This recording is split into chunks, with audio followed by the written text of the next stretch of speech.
Well, welcome to another edition of Carnivore Bites. I'm your host, Jeff Sherman, along with Dr. Eric Lopkin. A lot going on in the news. We just got word that the subway shooter has been apprehended. A older African-American gentleman, I won't use the term gentleman, monster, and kind of interesting, the mayor of New York City, who obviously anyone's a improvement over de Blasio, but first thing out of his mouth, not like, consoling the victim, talking yesterday, not today, talking about guns and how many guns are out there. This guy had smoke grenades. He had a hatchet. He would have killed people regardless. Yeah, this was a horrific situation. And yeah, the liberals went to their go-to with gun control. But this was a symptom of a much bigger problem for New York. Crime in the subway since Eric Adams took office, which is only 100 days, is up 67%. On top of that, you have what is absolutely inexcusable by the mainstream media. The NYPD put out a description of the suspect, asking for help for people to send in tips if they saw him. And what does the mainstream media do? They give the description, but they leave out the fact that he's African American because they don't want to profile. Well, No, if it doesn't. people, It doesn't fit their narrative. If this guy was a right, white supremacist, it would be at least I couldn't even imagine the coverage. And how do you give a exactly. description without saying someone's not? How do you not say African American? That's how do Right. you I give mean, they gave the description of the jacket he was wearing, that he was carrying a gas mask. Guess what? You can ditch these things. You know, Not giving the description of who the person is absolutely ridiculous. And it could not have helped the NYPD. It took them over 24 hours to find this guy. Maybe they could have caught him sooner had the description actually been circulated. But it's all about the corrupt. It is really a corrupt media. Yeah, Trump. We'll talk about him a little later. Yeah, about fake news. It got really old. But he was right. I mean, the news, the media has lost all credibility. I mean, they're so crazy. They're so woke. And more than just the news media. We were talking about Disney as well. It boggles the mind. What is so It is, awful about saying the guy is an African American? right. It's So just a description. It's not a yeah. judgment. It's just, this is who people saw. This is who we're looking for. But as I said, this is a symptom of a much bigger problem, because on top of this, New York actually has one of the most expansive security systems of any city in America, if not the world. Well, what happened at the 36th Street station when all this was going out? Every video camera was out. They didn't have a single camera from their security system working. It's like what, third world country or what? Well, this is what happens when, one, you go after people with money and they start moving out in droves, so your tax base is down. Yes. Two, you defund the police. Well, that money's got to come from somewhere. Guess what? It's security systems. It is certainly boggles the mind, but it also goes into another narrative, and that's African Americans abandoning the Democratic ship because they're the ones who are most impacted by maybe not necessarily this shooting incident, but crime in the cities. I mean, Right. when you have Al Sharpton turning on, he actually called them the limousine liberals and the Democratic elite on Scarborough's show. That says something. And the motivations could be questioned. He needs to be, keep relevant so he can pay off his back taxes. But the point is, him saying that's something, Dr. Locke. It really is. And I mean, yes, this took place in a predominantly minority neighborhood. Now, just to give you some background, the train that this took place on, this is the train when I lived in New York, I took to work every day. It took place in the Sunset Park neighborhood. Even during Giuliani's heyday, when crime was at its lowest, Sunset Park was never a great neighborhood. But it is primarily now Asian American and Hispanic. So you're talking about a very heavily minority neighborhood. You're talking about a train that brought people from all over the city heading into work. So, yeah, minorities are getting hit by this heavier than whites are because that's where the crime is taking place. Yes, it's just I really believe that the Democrats are going to have a huge wake up call in the midterms, not just because they're going to get Trumps, but because when they look at when they do the deep dive, they're going to see people are leaving the reservation. Hispanics, a lot of it has to do with their religious affiliation, being very strong Catholics, and blacks, African Americans. I mean, how much crap can you take? You mentioned the employment numbers. Well, they're not all that great for African Americans or for women, are they? No, they're not. We've got a lot of economic news coming out this week, but Biden keeps touting the fact that it's still a strong economy. We have record low unemployment. Well, I mean, yes, it is a strong economy if inflation doesn't, cripple everything. But when you dig into the unemployment numbers, these record low unemployment numbers are not across the board. Our listeners will remember when unemployment numbers were reported under the Trump administration, they routinely said record low unemployment for African Americans, record low unemployment for Hispanics, record low unemployment for women. Well, none of that is true right now. So these record low numbers that the Biden administration is talking about is essentially only for white males. For women, African Americans, and Hispanics, unemployment is higher than it was during the Trump administration. And these folks are seeing this. They're hearing Biden message that, oh, it's record low unemployment. And if they're unemployed, they're not seeing this. So they're leaving the party. They're like, what you're doing is obviously not good for me.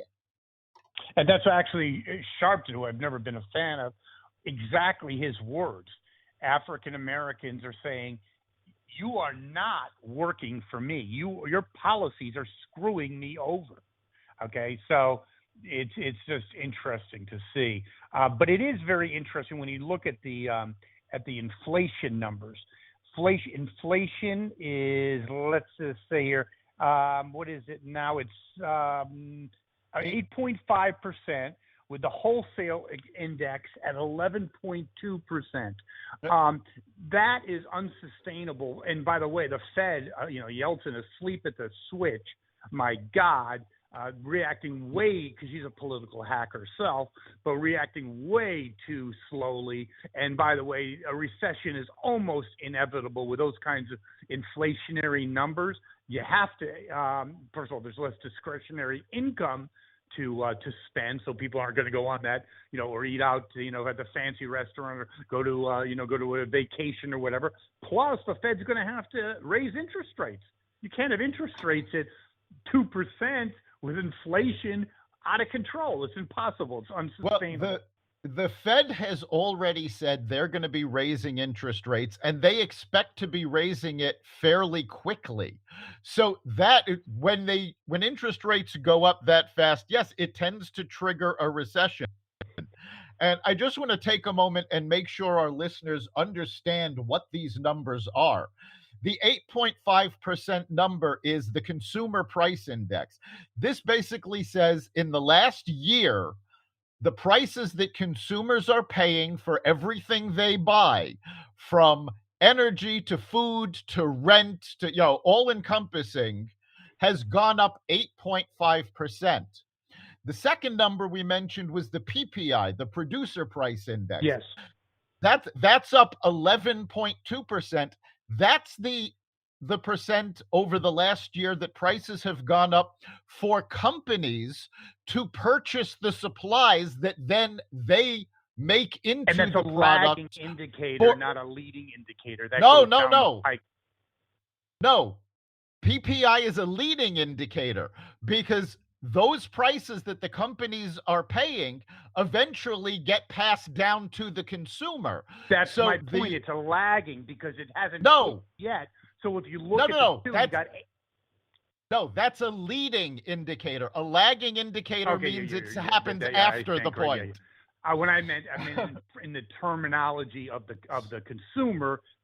So when you look at the two together, the 8 point whatever and the 11.2, what you're really looking at is if you had the producers index at like 5, then you could say, well, things might be getting better. This points to Right. higher inflation. That's what I meant by lagging. But you are correct; it's a leading.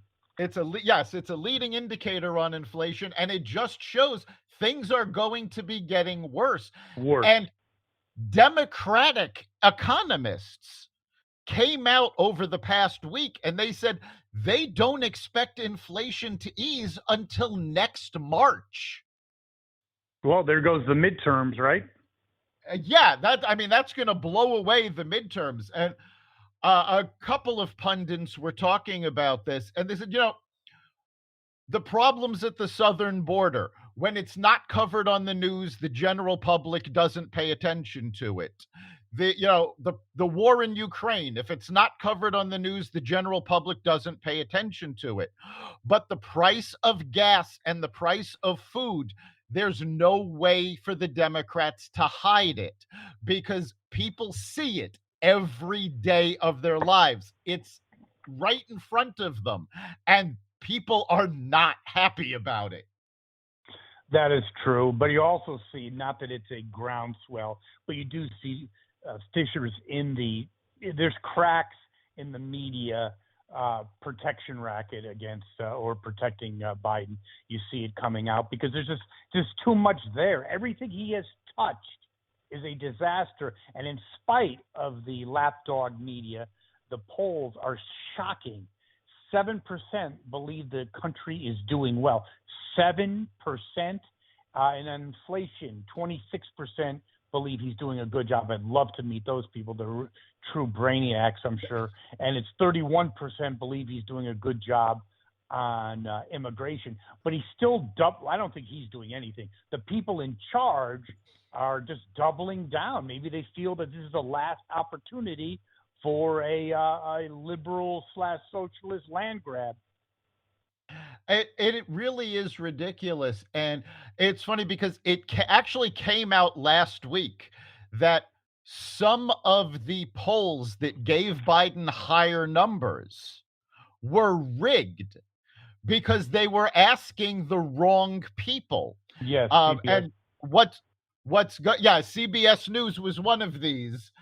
Basically what happens is they're just getting a cross section of America. They're asking, they're trying to ask everyone. They're not everyone. asking likely voters, though. Right. They're not asking likely voters. They're not asking potential voters. And those are the ones that are going to be coming out in the midterms. So they can give themselves a little rosier outlook, but it's not going to affect the midterms because they're not asking the people who are voting in the midterms. Well, Dr. Lopkin, when you say when you're looking at 43% and saying that's rosy, not you, I'm talking the Biden administration and CBS and the liberal pundits, that's when you've reached rock bottom. And speaking of these, rock bottom, these numbers are just ridiculous. But they asked Biden if he was going to go to Ukraine like Boris Johnson, right? And he said no. They told me not to go. He said that on a number of occasions. Like, can you take questions? No, who are they? He's the president of the United States. It's like they tell him, okay, little Joey, you were a good boy. You can get some ice cream now. I mean, it's really getting wow. It really is. The White House. It really is scary that he actually comes out and says, well, they told me not to. And in terms of they, I mean, I'm assuming he's referring to his handlers. And I don't blame his handlers one bit for telling him not to do things, because every time he opens his mouth, the White House has to go into cleanup mode and go, well, that's not what's really going on. That's not what he said. I mean, I think when we mentioned it on the podcast a couple of weeks ago, there was a hysterical headline from the Babylon Bee that says Jen Psaki reminds press that Joe Biden doesn't speak for the president of the United States. Yeah. And speaking of that, they get banned from Twitter, and that's another interesting event in the news over the last week. Elon Musk. What do you think? What's your takeaway on that? Did that scare the shit out of Twitter and social media overall, or what? And by the way, what did the press do? I'm shocking to me. This is really true. Shocking. What do they say? He's a racist. Of course Seriously, they did. You can't make that up. Elon Musk's purchase of 9.2% of Twitter puts him in the driver's seat. He is the largest shareholder. Now, Twitter, in an olive branch, offered him a seat on the board, which he turned down. We talked about the fact that he was offered the seat last week, but at the last minute, he turned it down.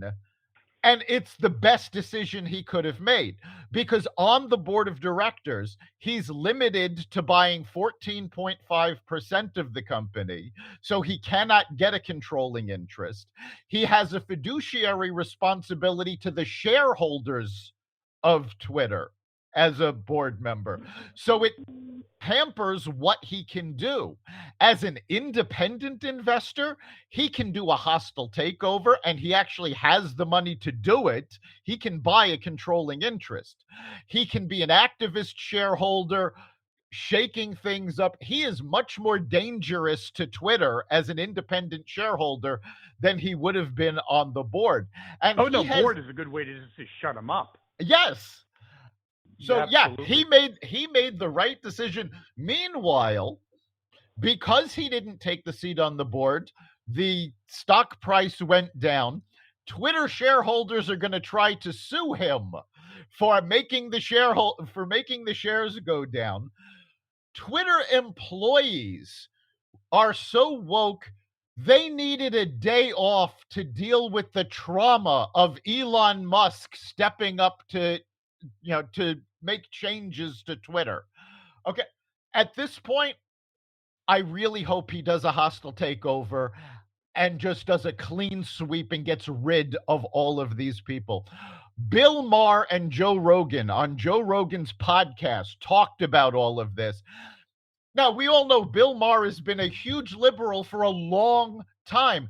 And even he's going, the fact that Twitter shut down the Hunter Biden investigation, didn't let the news out, this shows they cannot be trusted. They've gone too far, and we need to stand up for freedom of speech.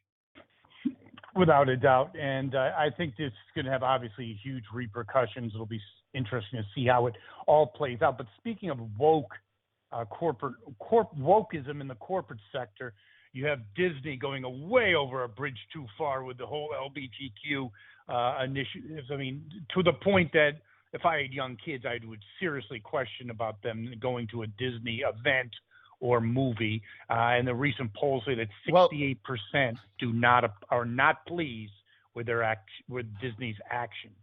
Parents are stepping up. The same way we saw parents step up in Virginia against the school board teaching their woke nonsense, parents are stepping up against Disney. Disney's share price has gone down. I can't wait. I don't think it's going to affect this quarter's earnings, but the following quarter, I can't wait to see what the results are. Because especially in trips to the Magic Kingdom and Walt Disney World, this is a very expensive trip for a family to take. And now people are going, no, forget it. We're not going. And also a trip that more of the middle class, not the 1%, would be planning. That's a big vacation for them. And it's more slanted towards that direction. People that would be more outraged than not over Disney's action. But it begs the question: who the hell is in the leadership of this shithole? I mean, you have a fiduciary responsibility to your shareholders, and you're doing this woke shit. And shareholders have spoken up against this. They're saying, "Look, Who the you hell want to are have they? you want to have your political opinions. That's fine, but you're not doing it with the company's money." Exactly. What I'm really waiting to see, anybody who spent any time in Walt Disney World knows they have their own police force, they have their own system. The reason they are capable of doing this is because back when they bought the land, 50, It's almost their own 60 country. years ago, yes, Florida gave them special dispensation to essentially create their own laws. Well, right now, Florida government is looking into taking away that dispensation. The Walt Disney Company severely overestimated the influence of the woke employees that they have. They cannot stand up to the government of Florida. And at this point, Disney World has way too much invested in Florida to be able to move anywhere. Yeah, it just boggles. You talk about wokeism almost being a toxic drug. They're not the only corporate entity that, even the NFL. I mean, having mandates, saying that certain amount of people in management must be minor. I mean, what the heck is going on? People are and having moments that they were playing the black national anthem. People want to escape. They want to enjoy themselves. They don't need wokeism 24/7. But speaking of corporations that are not doing well, CNN, I think this is hysterical. Chris Wallace, basically, he was born on third base and thought he hit a triple. Not the most talented person in the world. Thank you to his father for his positions in life. But CNN Plus, they're scared shitless. Do you know that? Because Carnivore Radio is close on their heels. They have 10,000 viewers.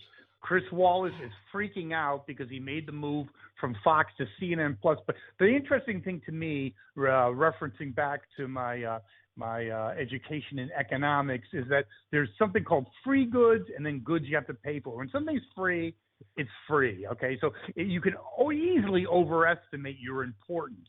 But when you have to pay for it, it really shows that no one, zero, zippo, no one is interested in what CNN has to say. 10,000 people. I mean, there's probably 5,000 people that basically are in some way related to people that work for CNN. It's not impressive. No, it's not impressive at all. We've talked about this over and over again because just the idea that CNN's ratings are in the basement, so they can't get people to watch them for free, but they expected people to pay for it. Well, again, great management in action. Exactly. Again, CNN Plus. I've gotten reports from folks that actually work there, not the on-air talent, but the people that are actually responsible for the streaming and all of this, and they're all terrified that they're all going to be laid off. Discovery, that just bought Warner Media, has indicated there's a strong possibility that they're just going to take CNN Plus and roll it into HBO Max. This way, they've just got one streaming service to deal with. But this was an amazing turnaround at how quickly it failed. And I mean, it goes to show the management of CNN. They don't have an audience. So they thought, well, let's get what's really going on. They sit in their ivory tower in Atlanta, and they have the nice studio with Anderson Cooper and Don Lemon. They don't realize they're broadcasting. There's probably local cable access that's rivaling them. There is, and Brian Stelter was who is not long for CNN from all the reports we've seen. He had two guests on. These were academics, one from Yale and one from UC Berkeley, that did a study on what we've talked about for almost 13 years, the echo chamber. And they were focusing on Fox, which is why Brian Stelter had them on. And they were saying that people that only watched Fox did not get the whole story because they were only seeing the news that Fox wanted to broadcast. And Brian Stelter, of course, was going off on Fox, and they interrupted him and said on the air, well, we found the exact same problem with CNN. And all of a sudden, Stelter is stuttering. He's like, no, no, no. It's like, yeah, CNN has not covered Hunter Biden. They have not covered. Stelter is still claiming that there was Russian collusion with Trump. So, Well, Trump was the only thing that got him over the hump. But even more interesting is that they had a seminar, I believe it was University of Chicago, if I'm not yep. mistaken, and young students barbecuing Stelter. I mean, barbecuing him, saying, how come it's always the mistakes are always, in regards to the right, not the left? Is that just coincidence? And he's like, well, I got to get lunch. By the way, yeah, this was salad bars, in my opinion. This was the same conference that students went after the folks at the Atlantic, who they said, well, the Hunter Biden story just isn't interesting. And of course, an elitist. Yeah, that lady. It's absolutely amazing, but it actually gave me hope for the future of media, because the kids that were questioning the Atlantic and Brian Stelter, these were all journalism students. So hopefully this next generation is learning how to really do journalism and will return to real reporting, which we haven't seen in God knows how long. 30 years. It started back then in the 90 presidential races. But, it's a very interesting concept, Dr. Lop, because everything in life is a yin-yang, and the pendulum always shifts from one direction to another, and maybe there's no there. It's vanilla, and maybe the action is real reporting, and maybe not just, on the left. So it will be interesting to see. Something else that's very interesting, I think it's pretty funny, actually. Texas governor sending a caravan of busloads of migrants to right on Joey's door. Yeah, the first busloads of immigrants showed up in Washington, D.C. today, courtesy of Texas Governor Abbott. The federal government had been picking them up from the border and dropping them off at Texas towns and cities, basically putting the burden of their care on the state of Texas. So Governor Abbott chartered buses, and he has started shipping them to Washington, D.C. I think it's fantastic. Every person that is sent to Washington, D.C. has to volunteer to go. They actually have to sign a document holding the state of Texas harmless if anything happens. So these are folks that, it's not like Abbott's rounding them up and putting them, they're volunteering. So yeah, we're going to see an influx of illegal immigrants in Washington, D.C. So let's see how Congress deals with it. I think it'll be fantastic. It's something that's also very interesting. You talk about, Washington, D.C. and the elites.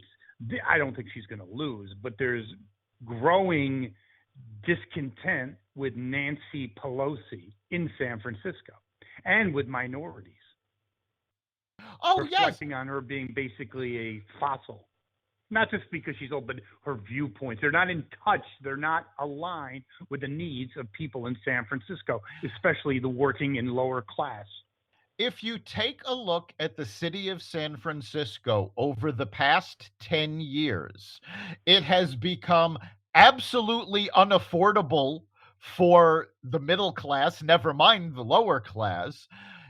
It is a shithole. And I mean that literally. They have reported problems of human excrement because the homeless situation is so bad there.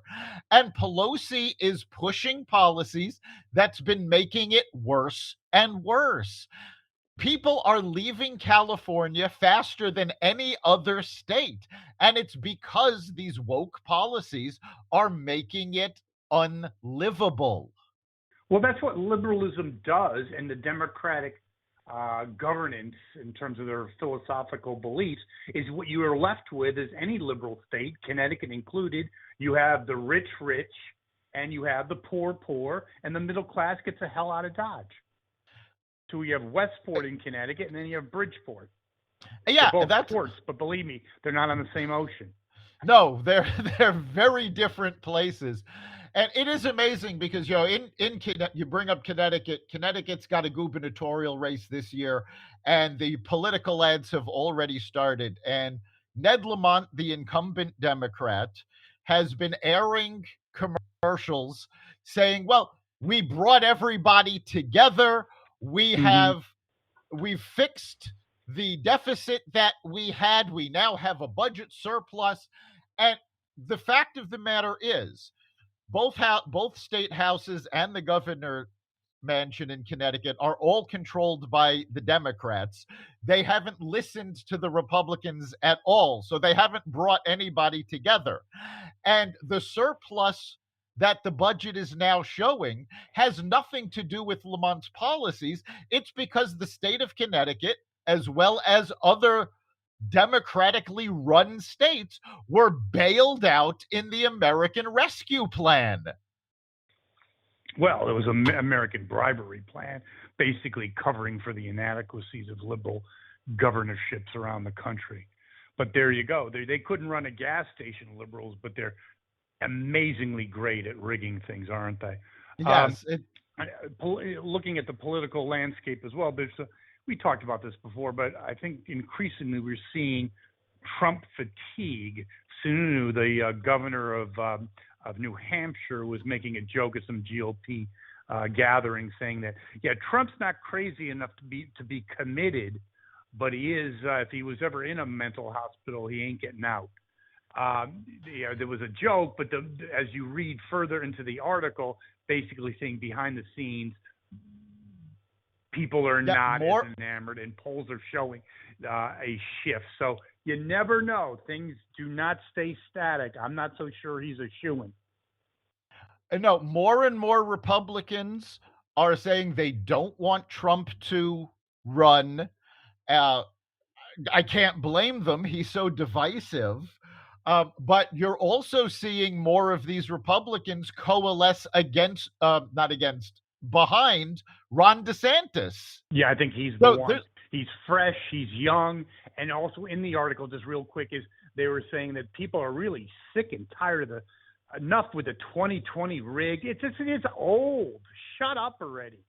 And by the way, even if there was inconsistencies, we can go over that till the cows come home. But the bottom line, because of Trump's screw-ups and his inability to keep his shit together, he's the one who made it close. Forget about if it was rigged or not. It never should have been that close to go over. Now, Trump cannot get out of his own way. I said this during the 2020 election, that the only person that could beat Trump was Trump, and he did it. And he alienated people. You know, I really think that. Go ahead. Sorry. You cannot expect to win a national election when you are alienating your voters. And he made the same mistake that the Democrats are making now. The Democrats are kowtowing to the far left because they think that's their base. Well, Trump was all about his followers and the Trump movement. But the fact of the matter is, every national election is decided by independents, not the people on the fringe.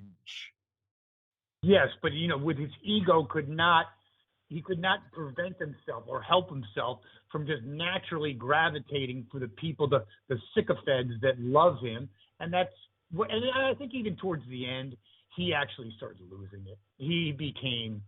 The first debate, I mean, you could have gotten a straitjacket.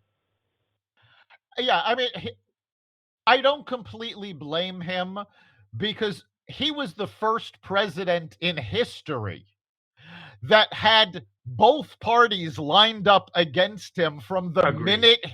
minute that he announced. They came after him with both barrels, making up, things like the Steele dossier, fake impeachments. This has to the job of president is stressful enough that, it's been said over and over again. Take a picture of any president on his inauguration day and take a picture of him the day he leaves office. He looks 30 years older. I think Trump, the for all job his is bravado, is still a human being, and he, like you said, the day he came down the escalator, he's a racist, and then they had the marches against him, and without any, there's no there. It was all emotionally based, which isn't so far from what most Democrats and liberals do. And he never had a fair shake, but in the end, he did it to himself. Speaking of doing it to yourself, in New York, some interesting developments, correct, Dr. Lotkin? Yes, Lieutenant Governor Brian Benjamin, he hasn't even been in office all that long. He was appointed lieutenant governor when the lieutenant governor took over for Andrew Cuomo as governor. Well, he's been arrested and indicted on bribery charges. True intellect. Now, in all fairness, the bribery charges do not stem from his time as lieutenant governor. It's from a previous campaign. So they appointed somebody with a history of criminal activity. Yeah, that makes it even better. Yeah. Unbelievable. Well, Dr. Lotkin, another great edition of Carnivore Bites. And I know that we have a great feature that people can go and basically, suggest topics that they'd like us to cover and also express their input, correct? Yeah, let us know what you're thinking by going to xvadio.com/connect. And of course, you can find every episode of Carnivore Radio at xvadio.com/podcasts, as well as the Carnivore Radio website. And you can find us as well as the rest of the Xvadio Podcast Network on Apple Podcasts, Google Podcasts, Spotify, Stitcher, iHeartRadio, Audible, Amazon Music, and wherever you find podcasts. And our goal is to eventually beat CNN Plus, but we need to be a little loftier than that, don't you think? I'm to be perfectly honest, I'm not sure that we've already got more listeners than they have viewers. All right. Thank you very much, Dr. Lotkin. We'll see you next time.